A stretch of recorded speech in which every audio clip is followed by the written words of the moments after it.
नमस्कार, news 18 India पर बहुत स्वागत है आप सभी का। मैं हूं आपके साथ मोनिका ठाकुर और मेरे साथ है शिवानी। आज एक ऐसे मुद्दे पर हम विस्तार से चर्चा करेंगे, एक इनसाइड स्टोरी पर चर्चा करेंगे। जिसने इस न्यूज़ को सुना है वो हर कोई सन्न रह गया है। जैसे ही मैंने और शिवानी ने भी लखनऊ से ब्रेकिंग न्यूज़ सुनी, उसके बाद हम हैरान हो गए और ख़ासतौर पर नीले ड्रम का जिक्र इस पूरी खबर में हुआ है। शिवानी, सबसे पहले तफसील से बताते खबर क्या है। हाँ, एक बार पहले आपको पिछले साल याद होगा मुस्कान वाला जो केस हुआ था, उसमें भी नीले ड्रम का यूज हुआ था। इस साल एक और ऐसी खबर आई। अब लखनऊ में हुआ क्या, 20 फरवरी को एक बाप और बेटे में आपस में लड़ाई हुई और लड़ाई थी नीट के कोचिंग को लेकर। पिता का कहना था कि आपको नीट की कोचिंग करनी चाहिए और लड़के ने कहा कि नहीं, मैं एमबीए की कोचिंग करूंगा, मैं नीट की कोचिंग नहीं करूंगा। इसी को लेकर रात भर उन लोगों ने लड़ाई की और बाद में जो पिता है वो अपनी लाइसेंसी रिवॉल्वर निकाल भी देते हैं और अपने बेटे के सिर में लगा देते हैं। फिर उनको कुछ समझ में आया कि झगड़े लड़ाई से क्या होगा, इसका कोई सोल्यूशन नहीं है, तो गए। उसके बाद शांति से जाकर सो गए अपने कमरे में। उसके बाद क्या हुआ, जो बेटा था, अब आप सोचिए उसका दिमाग कैसा होगा मोनिका, उसने वही बंदूक उठाई और जब उसके पिता सो रहे थे तभी उसने उनके ऊपर तानी और गोली चला दी। अब गोली चलाई तो मौके पर ही वो मर गए।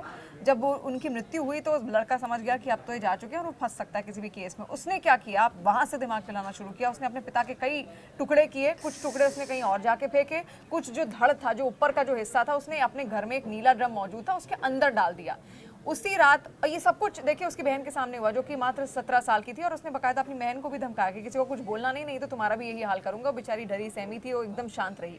वो पुलिस स्टेशन जाता है, गुमशुदगी की रिपोर्ट अपने पिता के लिए दर्ज करवाता है। बाद में जब बदबू आई है मोनिका 3 दिन बाद, तब लोगों को पता चला है कि इसके घर के अंदर सब कुछ था और अपने बयान भी वो बदल रहा था, तो पुलिस का शक बढ़ गया। जब अंदर चेक किया गया तो सब कुछ मिला। आप सोचिए मोनिका, क्या मानसिकता उस 21 साल के बच्चे की। अब यही सोचिए ना कि हम तो आज तक यही सुनते थे कि बीवी को मार डाला, गर्लफ्रेंड को मार डाला, या अपने प्रेमी को मार डाला, या अपने पति को मार डाला। लेकिन आप ये सोचिए कि महज 21 साल का ये लड़का किस तरीके से सिर्फ और अमूमन माँ बाप हमें डांटते हैं, आप पढ़ाई कीजिए। अच्छा, कभी कभी माँ बाप अपनी महत्वाकांक्षाएं भी हम पर डाल देते हैं कि हाँ मुझे चाहिए कि तुम नीट में कुछ पढ़ो, क्योंकि जो पिता का बैकग्राउंड है वो एक इंडस्ट्रियलिस्ट थे, बिजनेसमैन आप कह सकते हैं। बहुत सारे उनकी कंपनीज चल रही थी, फार्मास्यूटिकल से भी वो जुड़े हुए थे और शायद यही चाहते थे कि उनका बेटा जो है वो डॉक्टर बने। ये इच्छा पिता की थी। 2 बार शायद ये नीट के एग्जाम्स दे भी चुका था, लेकिन वो सफल नहीं हो पाया था और यही वजह रही कि बार बार उसके पिता जो हैं उसको नीट के लिए कहते थे, लेकिन वो इंजीनियर बनना चाहता था।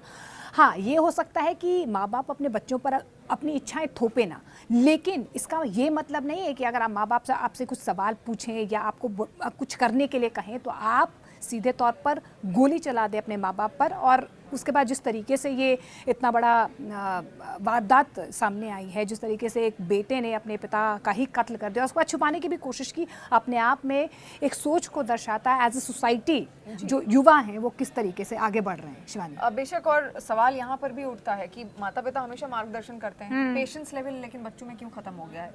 क्यों नहीं वो बहुत पेशेंटली अपने माता पिता को सुनना चाहते हैं, जो वो कह रहे हैं। हो सकता है वो सही कह रहे हैं, एक बार आप सुन लो। हो सकता है उसके नंबर नीट में थोड़े अच्छे आए हो तो माता पिता की उम्मीद बढ़ गई हो, चाहते हो कि अगर शायद इसमें ये एक बार पेपर और दे दे तो शायद निकल जाए। ठीक है, वो एमबीए करना चाहता था, लेकिन शांति से भी तो बात हो सकती थी। मार के अब क्या विकल्प निकला उसके पास?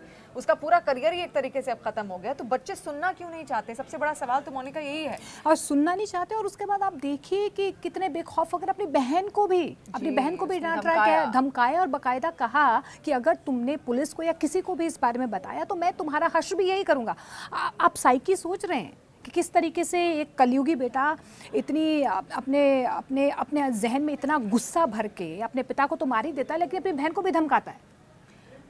अब सोचिए, अब वो बच्ची जिसने खुद ये सब कुछ देखा अपने आंखों के सामने देखा, वो पुलिस तक को नहीं बता पाई। पुलिस पूरी इन्वेस्टिगेशन कर रही थी, उसको पूरी कहानी पता थी क्योंकि उसकी आंखों के सामने सब कुछ हुआ, लेकिन मोनिका वो नहीं बता पाई पुलिस को क्योंकि इतनी डरी हुई थी अपने ही भाई से। उसको लगा अगर उसने कुछ भी बताया तो उसका भाई उसको भी खत्म कर देगा, उसके भी ऐसे ही टुकड़े कर देगा, उसके भी ऐसे ही चिथड़े कर देगा और उसकी भी लाश को इधर उधर कहीं फेंक देगा। वो बहुत ज्यादा बुरी तरीके से डर गई थी और उसने कुछ भी नहीं बताया। अब आप सोचिए, क्या 21 साल के लड़का, उसका पूरा करियर खत्म, इसके अलावा वो बच्ची जिसका आगे पूरा करियर बचा हुआ है, वो एक कैसे मानसिक उत्पीड़न से गुजर रही होगी। अब इसके बाद मुझे तो लगता है शायद उसको साइकोलॉजिस्ट की भी जरूरत पड़ेगी, क्योंकि अब इससे मुझे नहीं लगता मोनिका क्या वो उबर पाएगी। बिल्कुल बिल्कुल काउंसलिंग की ज़रूरत होगी। जिसने अपने पिता को अपनी आंखों से टुकड़ों में कटते हुए देखा, मरते हुए देखा, अपने भाई को अपने पिता की लाश को घसीटते हुए देखा, एक पूरी प्लानिंग करते हुए देखा, जो एमबीए का एस्पिरेंट था, एक अच्छे नामी स्कूल से पढ़ा हुआ था, पढ़े लिखे परिवार से था, एक रुतबा रसूख इस परिवार का था। आप खुद सोचिए कि कितना बड़ा कदम उठाने से पहले उसने मतलब रत्ती भर अपने पिता के बारे में, अपनी बहन के बारे में, परिवार वालों के बारे में, रिश्तेदारों के बारे में नहीं सोचा। और वही उसी सोच पर मैं फिर से लौट कर आऊँगी कि क्या सोच उसकी रही होगी कि वो अपने माफ़ कीजिएगा, अपने पिता पर गोली चलाने से पहले डरा नहीं। उसके अंदर का गुस्सा इतना ज़्यादा था कि उसने अपने पिता को अपनी बहन की आंखों के सामने ही मार डाला। इसके अलावा आप ये देखिए मोनिका, ये 3 लोग तो घर में रहते थे, फोन भी माँ नहीं हो थी सकता घर में, है, माँ नहीं थी, हाँ। और भी बहुत सारे कारण, माँ कारण भी हो नहीं थी। माँ को देखिए, कई बच्चे ऐसे होंगे जो अपनी माँ से लड़ाई कर लेते होंगे, अपने पिता से लड़ाई कर लेते होंगे, लेकिन आप देखिए माँ का किरदार कितना बड़ा होता है। ये बच्चे बिना माँ के थे क्योंकि अनाथ थे, माँ उनकी नहीं थी, माँ का देहांत इससे पहले हो चुका था। अकेले घर में अपने पिता के साथ रह रहे थे। पिता देखिए घर का बोझ भी संभाल रहे थे और कहीं ना कहीं वो बाहर की जिम्मेदारियां भी संभाल रहे थे, और बखूबी वो जानते थे कि उनके बच्चे कुछ जीवन में अच्छा करें, यही उनकी इच्छा थी, यही वो चाहते भी थे, और इसीलिए वो अपने बच्चों को मोटिवेट कर रहे थे। और इसीलिए अक्षत को बार बार समझा भी रहे थे कि तुम एमबीए छोड़ो, तुम नीट में कुछ कर सकते हो, नीट की तरफ आगे बढ़ो, उसकी कोचिंग्स यहाँ पर लो, लेकिन उसने सुना नहीं।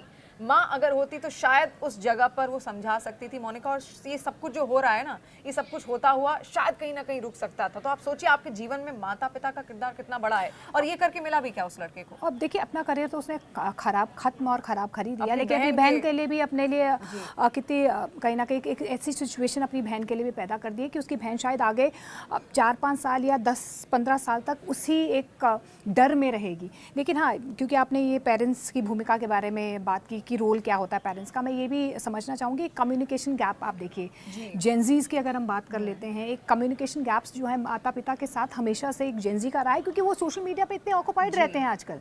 आप स्क्रीन टाइम इतना है, बातचीत खत्म हो चुकी है। अब हर चीज़, अगर आप ऊपर वाले कमरे में भी रह रही है या फर्स्ट फ्लोर पे भी रहे, तो सेकंड फ्लोर पे आप आते नहीं हो मिलने के लिए, आप फ़ोन कर लेते हो, आप मैसेज कर लेते हो। आप सोच रहे हो कि कितना बड़ा गैप एक सोशल मीडिया ने इस गैप को कहीं ना कहीं और ज़्यादा गहरा कर दिया है। माँ बाप के बीच में आपकी कम्युनिकेशन ही, आप हक से अपने दिल की बात अपने माता पिता तक नहीं पहुंचा सकते कि मुझे ये नहीं करना। आप समझाते अपने पिता को कि मुझे नहीं करना है। और ये नजरिया है सोशल मीडिया का ना, हमने भ्रम फैलाया, ये नजरिया है।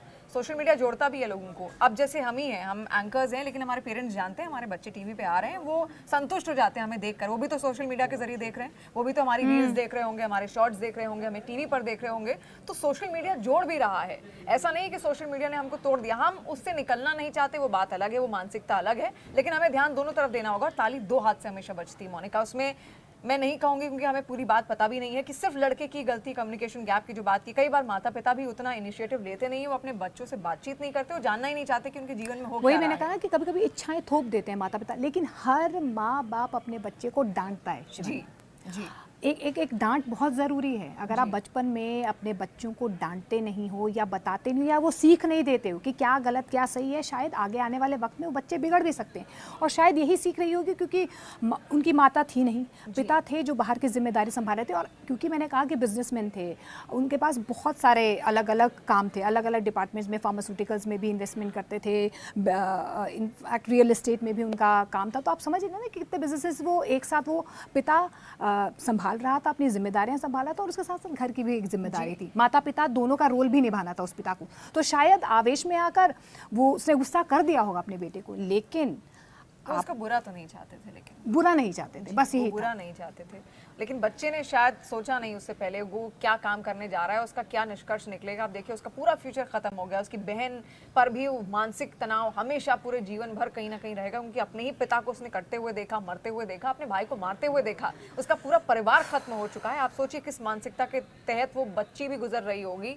इसके अलावा सोचने पर हमें ये सब कुछ मजबूर करता है मोनिका कि समाज किस तरफ जा रहा है। जो आज की जो जेंजी हम बार बार कह रहे हैं ना, बहुत मॉडर्न टर्म लगता है जेंजी बोलने में, हमें लगता है वो हम बहुत ड्यूट किस्म के हैं, उन बच्चों को ऐसा फील होता है, लेकिन कहीं ना कहीं सेंसिटिविटी खत्म है उनके अंदर, इमोशनल हैं, लेकिन कई बार जो पेशेंस लेवल है वो खत्म हो चुका है उनके अंदर, और वो कहीं ना कहीं सोशल मीडिया का बहुत बड़ा ज्यादा हिस्सेदारी rebellious इसमें है, बहुत सोशल ज्यादा। मीडिया का हम दुरुपयोग कर रहे हैं, हम उपयोग नहीं कर पा रहे उसका। हमारा दिन भर का सारा समय सोशल मीडिया पे बीतता है, हम सोच ही नहीं पा रहे कि हमारे माता पिता क्या कर रहे होंगे, वो क्या सोच रहे हैं हमारे बारे में। कोई फैसला लेने से पहले अब हम सोचते हैं हमें किसी से पूछने की जरूरत नहीं, पर ऐसा नहीं है, हमें उनसे भी पूछने की जरूरत है। आज भी उनकी भूमिका उतनी ही है मोनिका जितनी हमेशा से रही है, वही मैं कह रही क्योंकि हूँ उनका कि अस्तित्व ही तभी है जब उनके माता पिता हैं, तभी तो उनका अस्तित्व है। एग्जैक्टली देखिए, आपके माता पिता का रोल आपकी ज़िंदगी में आगे बढ़ने के लिए सबसे महत्वपूर्ण है। सोशल मीडिया तो बाद में आया है।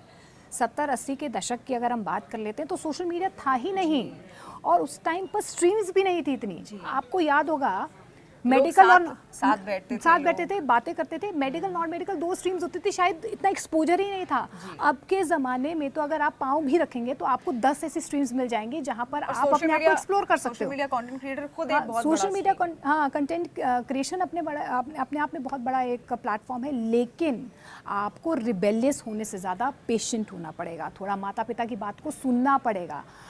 माता पिता आपको डांटते आपकी अच्छाई के लिए, आपको हमेशा समझना होगा। और मुझे लगता है कि बहुत ही लेटर स्टेज में आप ये समझ पाते हैं कि माँ बाप अगर आपको डांटते हैं, आपसे नाराज़ होते हैं, तो वो आपके अच्छे के लिए करते हैं। अच्छा मोनिका, ये बात यहीं तक सीमित नहीं है, सारे रिश्ते इस दौरान हम देख रहे हैं, माता पिता के, गर्लफ्रेंड बॉयफ्रेंड के, पति पत्नी पत्नी के, पिता पुत्र का आपने देख लिया। इसके अलावा बेटियों को भी अगर वो अपनी इच्छा जाहिर करती हैं कि इसके साथ शादी करनी, तो कई दफ़ा आपने खबरें भी सुनी होंगी कि उनको भी मार दिया गया है।